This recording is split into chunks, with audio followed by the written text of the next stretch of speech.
For such an influential game, Persona 3 has a bit of a complicated release history. It first launched on the PS2 in 2006 and ushered in a whole new era for the franchise, mashing together an RPG with a life sim, tasking players with balancing dungeon crawling with the day-to-day of a normal high school student. That release was followed by a special edition, called FEs, which added an epilogue that spanned a hefty 30 hours.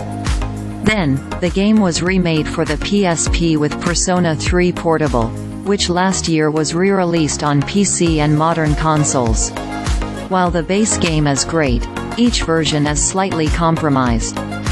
FEs has the most complete story, but it's missing the streamlined gameplay and option to play as a female character that are in Portable. Portable, meanwhile, adds a playable character but reduces exploring the world to a series of menus and removes most of the beautiful animated cutscenes. And now we have Persona 3 Reload, a full-on remake that is so close to being the definitive version of the game.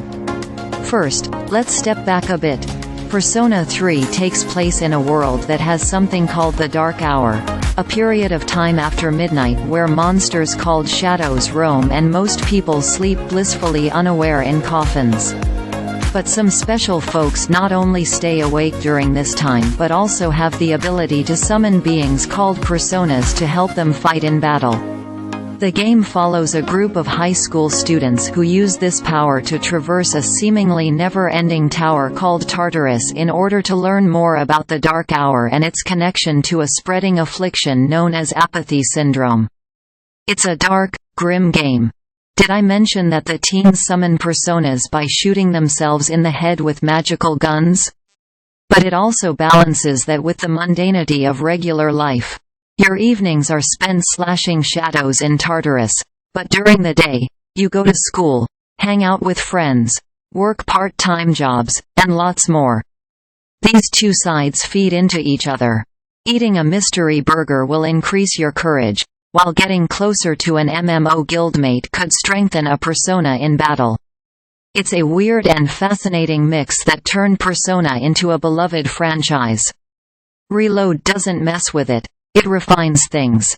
The graphics and menus have been updated so that they're similar to the incredibly slick Persona 5, though with a notably darker edge, and things like combat have been streamlined to be faster and more intuitive.